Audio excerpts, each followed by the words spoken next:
Hi student, how are you. ये है hidden physics, यानी कंसेप्ट बिहाइंड द कंसेप्ट। आज मैं लाया हूं आपके लिए एवरेज का मीनिंग। एवरेज फिजिक्स में फ्रीक्वेंटली यूज होता है। बहुत जगह आपने देखा होगा, हम एवरेज निकालने बैठ जाते हैं। जैसे एवरेज वेलोसिटी हमने निकाल ली, एवरेज फोर्स निकाल लिया, राइट। 12th में आप आएंगे तो ऑल्टरनेटिंग करंट, उसका भी एवरेज निकालते हैं। तो आखिर एवरेज निकालते क्यों हैं, इसका पर्पस क्या है, राइट। तो एवरेज फिजिक्स में एक बहुत ही पावरफुल टूल है। ये नॉन यूनिफॉर्म क्वांटिटी को यूनिफॉर्म क्वांटिटी में कन्वर्ट करता है। यानी जब भी आपको वेरिएबल क्वांटिटी को कांस्टेंट क्वांटिटी में कन्वर्ट करना हो और तब आपको न्यूमेरिकल सॉल्व करना हो विदाउट चेंजिंग द आंसर, ये इसकी खास बात है। आंसर वही आएगा जो वेरिएबल क्वांटिटी से आता है। तो क्यों ना हम क्वेश्चन को, सिचुएशन को सिंप्लीफाई कर लें एवरेज लेके। तो आपने 11th में एवरेज वेलोसिटी निकालना सीखा होगा। जब एक बॉडी है, बॉडी मूव कर रही है वेरिएबल वेलोसिटी से, अगर आपको इसे कांस्टेंट वेलोसिटी में कन्वर्ट करना है तो आप एवरेज का यूज कर सकते हैं। आप 12th में आएंगे, वहां पे एसी करंट आप स्टडी करेंगे। एसी करंट की अगर फ्रीक्वेंसी 50 हर्ट्ज है तो इसका मतलब है कि 1 सेकेंड में 100 टाइम्स ये मैक्सिमम होती है और 100 टाइम्स मिनिमम हो जाती है, यानी इतनी तेजी से चेंज होती है। तो वहां हम उसे मेजर कैसे करें, कांस्टेंट में कन्वर्ट कर दो, क्योंकि अब तो हमारे पास एक हथियार है, एक टूल है, एवरेज। यस दोस्तों, वहां भी हम करंट का एवरेज लेते हैं और एवरेज लेने से एक कांस्टेंट वैल्यू मिल जाती है, हम उसको मेजर करते हैं। तो एवरेज मींस वेरिएबल क्वांटिटी को यूनिफॉर्म क्वांटिटी में कन्वर्ट करना, यही है इसका हिडन मीनिंग। मैं एवरेज वेलोसिटी में आता हूं। मान लीजिए ये यहां पे एक बॉडी है और ये बॉडी वेरिएबल स्पीड से चल रही है। मान लिए शुरू में चली है 90 किलोमीटर पर आवर से, उसके बाद कुछ टाइम तक ये रुकी रही, कुछ टाइम तक लेट से 5 मिनट्स तक रुकी रही यहां से यहां तक। उसके बाद वो फिर से मूव करती है 40 किलोमीटर पर आवर। मान लिए ज्यादा रास्ता वो स्लो चली, उसके बाद रेड लाइट आ गई, फिर थोड़ी देर रुक गई, उसके बाद वो 50 किलोमीटर पर आवर से मूव करती है और यहां पहुंचती है, राइट। तो लेट से इस पूरे प्रोसेस में उसको हाफ एन आवर लग गए। तो अगर हम इस पूरे मोशन का एवरेज ले लें, यानी total displacement upon total time, उससे हमें एक वैल्यू मिलेगी।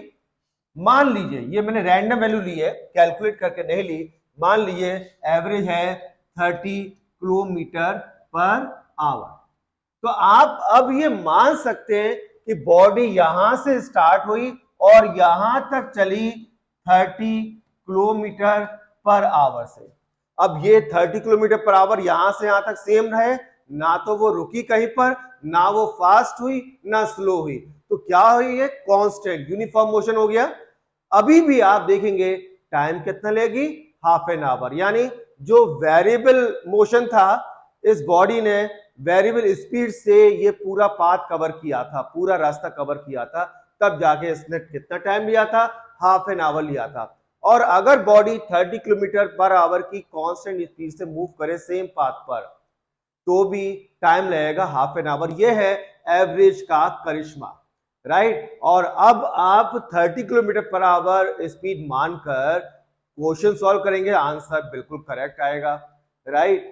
तो एवरेज ने क्या करा, वेरिएबल को यूनिफॉर्म में कन्वर्ट कर दिया। ये मैं आपको थोड़ा सा और बताता हूं, वेरिएबल को यूनिफॉर्म में कन्वर्ट करना, वेलोसिटी की बात हो रही है। Average velocity and average speed सब जानते ही हैं। एवरेज वेलोसिटी क्या होती है, एवरेज वेलोसिटी होती है टोटल डिस्प्लेसमेंट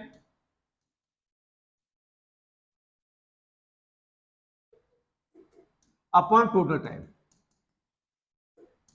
जितना भी टोटल डिस्प्ले यहां से यहां तक का जो भी डिस्प्लेसमेंट था वो, और टोटल टाइम। और एवरेज स्पीड क्या होती है,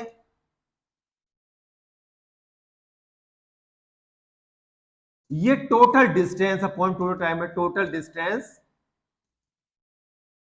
अपॉन टोटल टाइम। ये कैलकुलेट करने का इजी तरीका है। अब इसमें दो तरह के क्वेश्चंस आते हैं। कौन से? एक जिसमें हम कहते हैं पूरा जो पाथ है वो डिस्टेंस के हिसाब से डिवाइडेड है। लेट से एक कार है, वो half of the path cover करती है 10 मीटर पर सेकंड से, और रिमेनिंग हाफ पाथ कवर करती है 8 मीटर पर सेकंड से। तो इसमें पाथ को डिवाइड किया गया है। तो आप मान लो let total path be 2x, तो ये हाफ पाथ हो गया x और ये वाला हाफ हो गया x। फॉर्मूला क्या है? फॉर्मूला है total displacement upon total time. Total displacement तो 2x लिखा ही हुआ है, निकालना क्या बचा? Total time. तो यहां से यहां तक का टाइम t1 और यहां से यहां तक का t2। टाइम होता है डिस्प्लेसमेंट अपॉन स्पीड, तो x अपॉन 10, और यहां पे क्या हो गया? x upon 8। तो टोटल टाइम कितना हुआ? टोटल टाइम हो गया x upon 10 plus x upon 8। इसमें आप 8t एलसीएम ले लीजिए, तो ये हो गया 8x plus 10x means 18x upon 80। ये टोटल टाइम हो गया। अब फॉर्मूले में डाल दीजिए, एवरेज का सिंबल ये है, तो टोटल डिस्प्लेसमेंट था 2x upon total time. Total time कितना है? 18x divide by 80। 80 ऊपर चला गया, x से x कैंसिल हो गया, 2 9 तो ये हो गया 80 अपॉन 9। 80 अपॉन 9 मीटर पर सेकंड, ये इसकी एवरेज आ गई, राइट। दूसरे तरह के क्वेश्चंस होते हैं जिसमें हम कहते हैं body move for half time. पहले मैं बात कर रहा था हाफ पाथ की, यानी लेंथ की। आधा रास्ता कवर किया इतनी स्पीड से, आधा रास्ता कवर किया इतनी स्पीड से। अब मैं बात करूंगा आधे टाइम तक, टोटल कितने टाइम तक चली? हाफ टाइम तक चली इतनी स्पीड से, हाफ टाइम तक चली इतने स्पीड से, राइट। तो अब मैं मानूंगा लेट टोटल टाइम भी 2t। तो जो जिसके बारे में बात होती है वो मानते हैं। अगर मानते हैं कि पाथ आधा आधा कवर किया तो 2x पाथ मान लो। मान लो ये कहते हैं 1/3 पाथ कवर किया इतनी स्पीड से, 2/3 पाथ किया इतनी स्पीड से, तो let the path be 3x and so on, right. और यहाँ पे टाइम की बात हो रही है कि हाफ टाइम तक चली इतनी स्पीड से, हाफ टाइम तक चली इतनी स्पीड से, तो हम यहाँ पे टोटल टाइम मानेंगे। लेट टोटल टाइम भी 2t, तो यहां से यहां तक का टाइम भी हो गया t, और यहां से यहां तक का टाइम हो गया हमारा t। यहां पे स्पीड मान लीजिए वही 10 मीटर पर सेकेंड, और यहां पे 8 मीटर पर सेकेंड, राइट। एवरेज वेलोसिटी का फॉर्मूला क्या है? एवरेज वेलोसिटी का फॉर्मूला है total displacement upon total time. Total time इस बार हमारे पास है 2t, टोटल डिस्प्लेसमेंट नहीं है, तो डिस्प्लेसमेंट निकाल लेते हैं। डिस्प्लेसमेंट का फॉर्मूला क्या होता है? v into T. यहाँ पे v था 10 और t था t, तो यहाँ पे कितना हो गया? 10t। ये डिस्प्लेसमेंट हो गया, और यहाँ पे हो गया 8t। तो टोटल डिस्प्लेसमेंट हो गया 10 प्लस 8 18t। यानी एवरेज वेलोसिटी हम निकालेंगे तो क्या आएगा? Total displacement that is 18t upon total time that is 2t। t से t कैंसिल, 9 मीटर पर सेकेंड। ये आ गया एवरेज। तो अगर टाइम की बात होती है तो शॉर्टकट भी आप कह सकते हैं, मीन निकाल लो आप। मीन कैसे निकालते हैं? जो भी स्पीड है 10 और 8, 10 प्लस 8 अपॉन 2 कर दो, ये आएगा मीन। और यही क्या आएगा? 18 अपॉन 2 9 मीटर पर सेकेंड। आपका आंसर भी 9 था। तो अगर टाइम के बेसिस से बात हो रही है कि हाफ टाइम तक चली इतनी स्पीड से, हाफ टाइम तक चली इतनी स्पीड से, तो आप ये सब ना करके direct v1 plus v2 upon 2 भी कर सकते हैं। यहां पे जो मैंने किया भी है v1 प्लस v2 अपॉन 2, इसे कहते हैं सिंपल मीन। और अगर बात हो रही है डिस्प्लेसमेंट की, राइट, बात हो रही है यहां पे अगर डिस्प्लेसमेंट की, आधा रास्ता कवर हुआ इतनी स्पीड से और आधा रास्ता हुआ इतनी स्पीड से, तो इसमें हाफ हाफ पाथ था। तो इसमें शॉर्टकट क्या है? शॉर्टकट है, इसमें हम लगा सकते हैं हार्मोनिक मीन। हार्मोनिक मीन का फॉर्मूला क्या होता है?